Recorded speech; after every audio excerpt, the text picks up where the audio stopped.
I love The Man Who Killed Batman. I think I've even grown to love it more over the years. It's a great concept, introduces a new character interacting with a handful of favorites, and it's one of the best Joker episodes of the whole show. It is legitimately funny and clever too.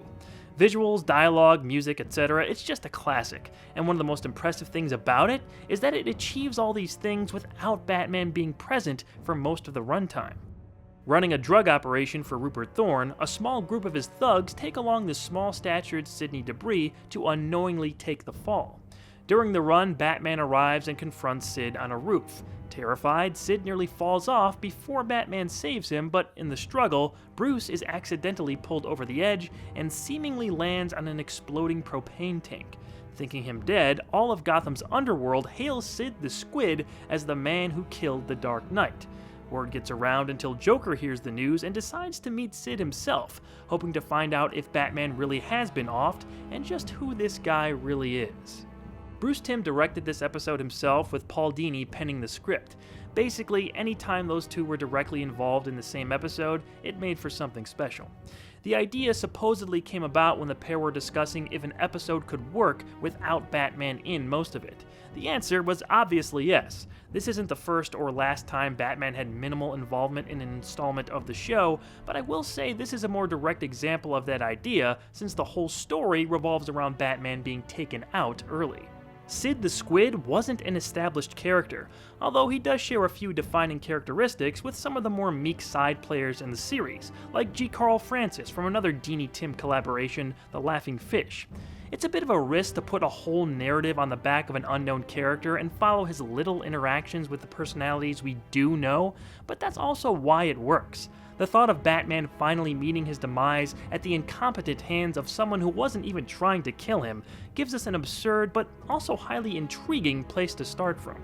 I love how Sid is treated like a hero for killing the bane of Gotham's criminal's existence. How he finally gets recognition for something in his life sort of makes you happy for him. If this was a bigger, more serious angle where Batman really was at least gone for a long while, the feelings would be different, but since we know this is just a single episode in the show, it's not a question if Batman comes back, it's how and when. Thus, we don't feel as bad seeing Sid lauded by those he always sought validation from. If he was a slimier character and less of an underdog, it wouldn't have landed as well. He's such an almost innocent bystander in the crowd he runs around with, you just find yourself rooting for him a bit.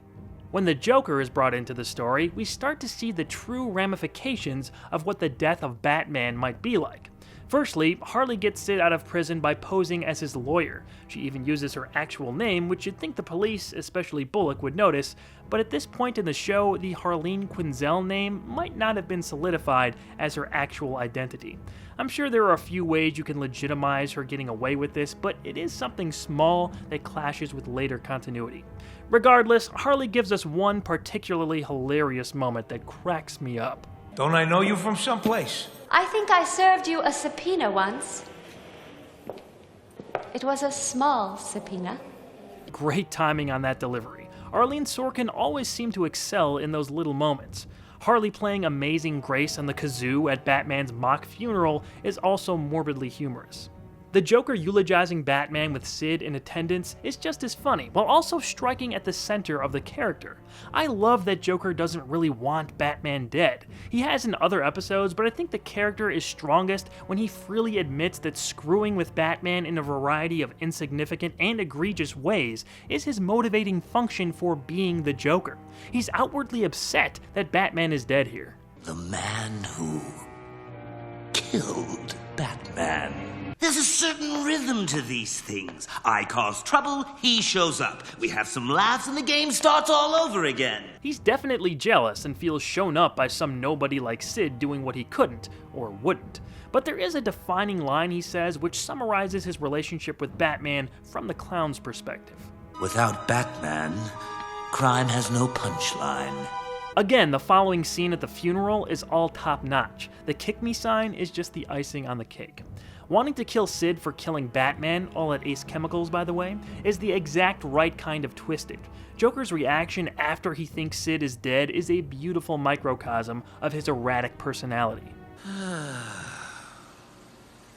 Well, that was fun. Who's for Chinese? Sid's whole story is being recounted to Rupert Thorne, since the Squid is looking for a way out of town, with the crime boss being the guy to make that happen. Eventually, Thorne thinks he's being played, and doesn't believe the man who killed Batman could be such a bumbling dweeb. No one's that lucky or stupid. Spoilers, but Batman's alive. He reappears here to save Sid from Thorne, saying he swung away from the explosion earlier and has been tailing Debris the entire time. The Squid is still going to jail, but because of his reputation of almost killing Batman, embarrassing the Joker, and facing down Thorne, he's finally treated as the big shot he always wanted to be by his fellow inmates. So, a happy ending for Sid. I don't think you'll see many people complain about that. The technical aspects of this episode deserve substantial praise. The opening with Sid running in the rain produces gorgeous, striking images. I love when Debris steps on the newspaper informing us of Batman's yet unknown fate. The heavy shadows and noir look give this episode some extra visual power that set the tone perfectly. Speaking of tone, Shirley Walker's score provides us with a mix of organ and horns that improve every scene. They play it up like a warped funeral soundtrack, while also emphasizing the danger Sid finds himself in after Batman's death. It reminded me a lot of a Danny Elfman score, which was obviously an inspiration for a lot of the music in this series. Even the opening theme is technically Elfman, but this episode really felt like it was utilizing the gothic nature of the Burton films in its music.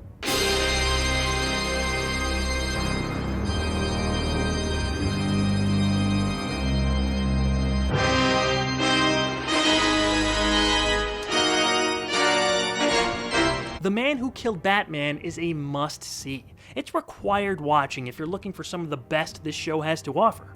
Also, if you want some of the best Joker scenes, his screen time here is Hamill, Dini, and in my opinion the character himself at his strongest. It's funny, it's different, it's kind of thought-provoking, it looks and sounds great, and it has top talent behind it.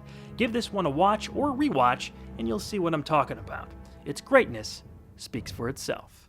I'll be smiling again, just as soon as we take that man there, and slap him in that box there, and roll it into that vat of acid there.